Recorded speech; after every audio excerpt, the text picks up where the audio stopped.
C66ZUHRA bebas. Hari Sabtu adalah hari yang dipilih oleh Aldo untuk mereka pergi ke Thailand. Karena hari Senin mereka ada meeting di perusahaan Justin. Dan hari Minggu mereka bisa jalan-jalan. Sebelum kembali ke negara sendiri. Raka, bawa masuk koper ini sayang ke dalam mobil. Iya ma, Raka pun membawakan koper yang diberikan Aziza kepadanya. Sementara Arkana sedang membawa Satria untuk membawa berkas pekerjaan ke Thailand. Untuk Justin. Arkana bisa lebih cepat sedikit. Ini sudah jam berapa? Nanti Om Aldo marah-marah loh. Ujar Raka yang berteriak dari mobil. Menunggu Arkana yang sedang mengambil tas milik Satria tertinggal di kamar. Sabar atuh sayang. Enggak boleh teriak-teriak begitu. Arkana juga capek mondar-mandir dari tadi. Bela Azizah. Maaf ma. Raka pun menunggu Arkana dengan patuh di dalam mobil. Nih pak, Arkana memberikan tas yang ia ambil di dalam kepada Satria. Setelah semuanya beres mereka pun segera pergi ke bandar udara. Karena di sana sudah ada Aldo yang menunggu mereka. Perjalanan dari Jakarta ke Thailand. Chiang Mai memakan waktu 5 jam, aturannya mereka akan tiba 3 jam yang lalu di Bangkok. Namun, Aldo dan Satria memilih untuk pergi ke Chiang Mai dulu. Karena mereka memiliki waktu sehari untuk jalan-jalan di Chiang Mai. Smile Lana Hotel adalah pilihan mereka. Setelah mereka tiba di Chiang Mai, Satri dan Aldo memilih untuk beristirahat dulu. Sebelum membawa keluarga mereka untuk jalan-jalan. Keluarga Aldo dan Satria bertemu di Delana Restaurant. Mereka memilih makan malam bersama di tempat itu. Apa harus duduk terpisah? Tanya Putri. Tidak perlu. Satu tempat saja. Lois bisa bergabung sama Arka dan Raka. Tukas Aldo. Sembari masuk ke dalam restoran. Mereka pun segera masuk ke dalam restoran tersebut untuk makan malam.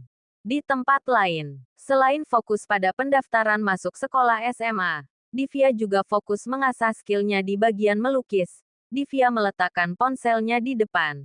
Lalu ia mulai melukis gambar seseorang yang ia ambil secara diam-diam.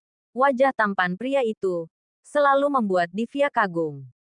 Setelah selesai melukis, Divya mendapatkan pesan wa dari Raka. Dan mereka mulai mengobrol melalui pesan singkat. Sampai Divya tertidur. Menunggu balasan dari Raka. Yang sedang sibuk bersama dengan keluarganya. Yang saat ini sedang liburan ke Chiang Mai. Keesokan paginya, Divya yang mendapatkan undangan beasiswa pun bergegas untuk datang ke sekolah tersebut. Agar bisa segera mengisi formulirnya, ternyata undangan itu disarankan oleh Azizah kepada Satria. Karena sudah seharusnya Azizah membantu Miranti. Wanita yang mau diajak bicara olehnya 10 tahun yang lalu. Wanita yang sederhana dan tidak sombong. Purna secara diam-diam telah menaruh harapan kepada Divya. Dan memberikan beasiswa untuk Divya sampai ke university. Mama doakan Divya lancar wawancaranya. Iya sayang. Mama pasti doakan yang terbaik. Setelah berpamitan, Divya pun pergi meninggalkan rumah. Sebekum ia naik taksi, Divya sudah mengabari Raka bahwa ia akan ikut wawancara hari ini. Bahkan Divya meminta doa agar wawancaranya lancar. Dan ia lulus mendapatkan beasiswa itu. Meskipun keduanya tidak saling menyatakan perasaan satu sama lain. Namun Raka dan Divya terlihat begitu dekat. Raka sendiri juga sering curhat dan minta perhatian kepada Divya. Begitu juga dengan Divya yang sering memberi harapan dan perhatian kepada Raka. Namun, keduanya tidak pernah tahu apakah itu cinta atau murni hanya sebagai sahabat. Kejora baru saja menjemput Mentari di rumah Andara. Andara dan Mela juga baru saja akan berangkat ke tempat kerja. Assalamualaikum ma. Ucap Kejora yang langsung menyium punggung tangan mertuanya. Loh, kapan tiba sayang? Kata Bara kamu pergi dinas ke Inggris sayang. Aku baru pulang semalam. Rencana mau jemput Mentari. Tapi udah malam sekali. Jadi tunggu pagi. Mentari lagi sarapan bentar mama panggil, kan? Enggak usah ma. Biar aku saja. Lagian mama mau pergi, kan? Iya benar. Tuh papa lagi ambil mobil. Mereka melihat Andara yang sedang mengambil mobil di garasi. Kalau begitu, Kejora masuk dulu ma. Iya sayang. Setelah Kejora masuk, Mela pun menghampiri Andara yang sedang menunggunya di depan pagar. Tiba Kejora. Di dalam ia melihat Mentari yang sedang sarapan. Sayang, Mama, teriak Mentari yang terkejut melihat Kejora datang menjemputnya. Mentari kangen Ma. Mentari langsung memeluk Kejora.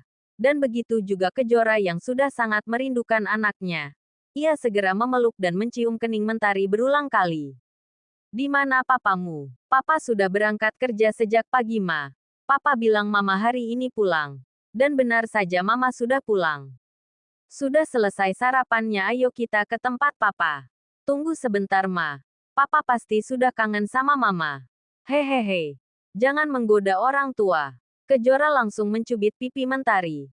Membuat Mentari harus menahan rasa sakit. Tapi ia malah tersenyum menerima perlakuan Kejora. Setelan selesai sarapan. Mentari dan Kejora pun berpamitan sama pembantu di rumah Andara. Lalu baru mereka meninggalkan tempat tersebut. Asteris. Sungguh roda kehidupan itu terus saja berputar. Begitu juga dengan roda kehidupan keluarga Adam. Setelah apa yang terjadi di 5 tahun yang lalu, hidup keluarga Adam berubah drastis. Zura yang baru saja bebas dari tahanan memilih untuk mendiamkan diri di dalam kamar. Mungkin ia akan malu untuk keluar dari kamar dan bertemu dengan orang-orang yang akan menghinanya nanti. Dulu, di saat roda kehidupannya di atas, Zura lupa menoleh ke bawah. Sehingga ia tidak sadar sifat sombongnya telah menghancurkan kebahagiaan orang di sekitarnya. Selain Zaki, ada kedua orang tuanya yang juga begitu kecewa atas sikapnya dulu. Tok, tok, tok. Zura tidak mau menjawab. Apalagi datang untuk membuka pintu kamar. Ia lebih memilih untuk berdiam diri. Tok, tok, tok. Ketukan yang kedua membuat Zura harus menutup telinganya. Dia sudah katakan tidak ingin bertemu dengan orang lain. Namun sikapnya itu semakin membuat keluarganya khawatir dan gelisah. Mereka takut Zura akan berbuat hal yang nekat dan fatal. Zura, ini kakak. Bukakan pintunya. Kita perlu bicara. Zura mau sendiri kak. Tinggalkan Zura sendiri. Zura merasa bersalah. Ia merasa jika dialah yang menghancurkan hidup Zaki. Dari menggagalkan pernikahan Zaki, Zura juga sering melibatkan keluarganya dalam masalah pribadinya yang iri kepada Azizah. Zura, bukan, kan pintunya. Kakak ingin bicara denganmu. Ayo keluar, kalau enggak kakak dobrak pintunya. Mendengar perkataan Zaki, Zura pun memilih untuk membuka pintu kamar. Karena ia tidak ingin membuat Zaki mendobrak pintu kamarnya. Ceklek, Zaki menatap sendu ke arah adik perempuannya itu. Seharusnya ia sudah memiliki anak jika Zura telah menikah. Namun karena ia pernah mendekap di balik jeruji besi, tidak ada seorang pun yang mau datang melamar Zura. Dan itu hampir membuat kedua orang tuanya stres. Anak gadis satu-satunya harus melajang seumur hidup menjadi perawan tua. Boleh kakak masuk? Tanya Zaki. Zura mengangguk, sembari membuka lebar pintu kamar. Lalu Zaki duduk di kursi meja belajar milik Zura. Kamar yang tidak pernah lagi ia masuk dan kini suasananya semakin terlihat begitu sepi. Dan jauh dari kata damai.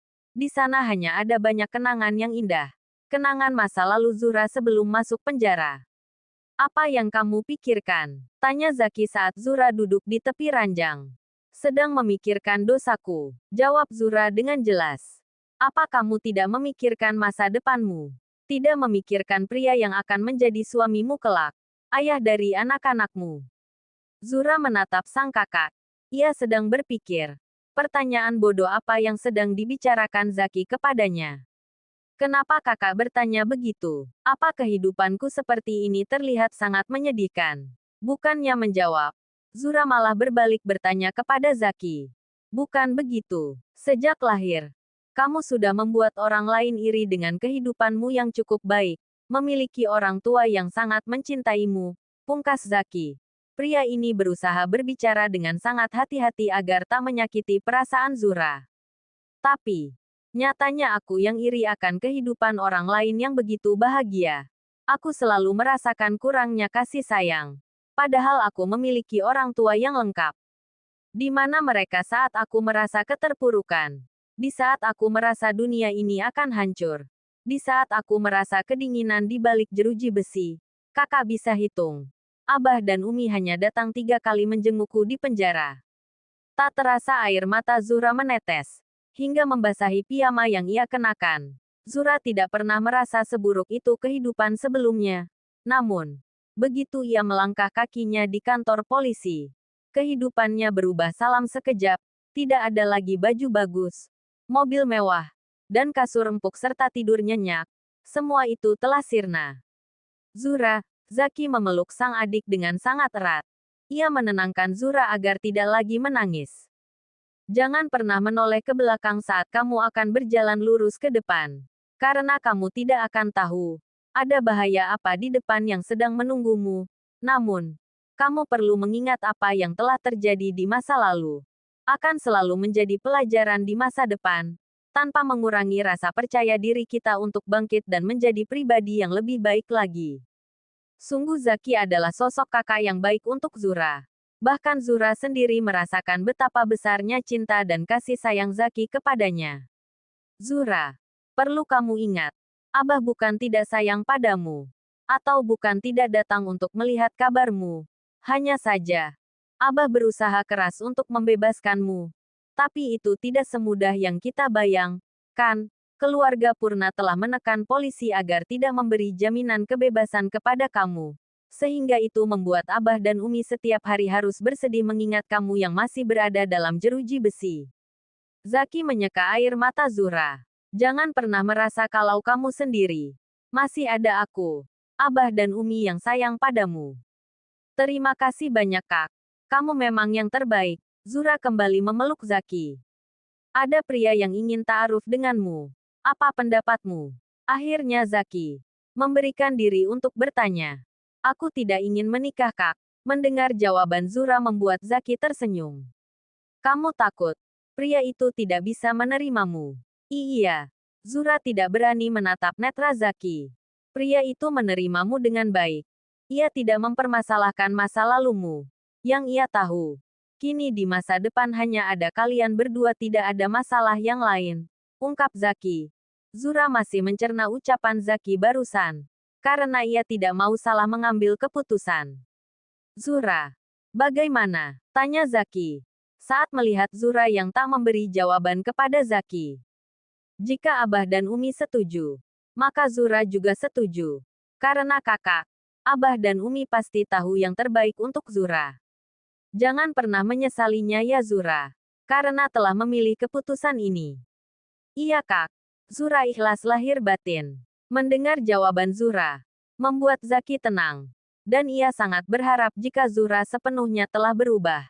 Dan kembali ke jalan yang benar. Karena Zaki tidak ingin Zura salah pergaulan lagi.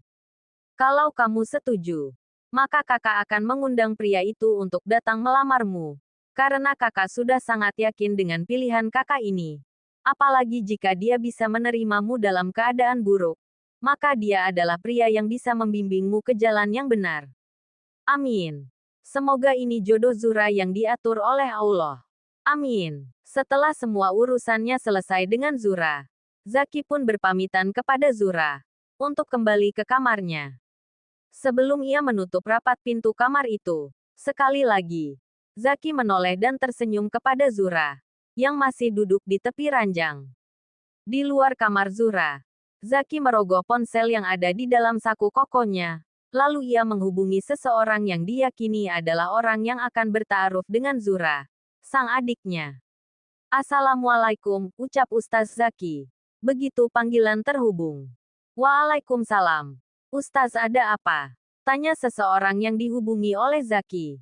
Zura telah setuju untuk ta'aruf denganmu.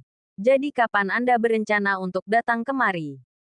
Insya Allah secepatnya. Saya akan mempersiapkan semuanya besok. Dalam waktu 2 hari saya akan datang ke rumah untuk melamar Zura Ustaz. Lebih cepat lebih baik. Bukan begitu Ustaz? Benar.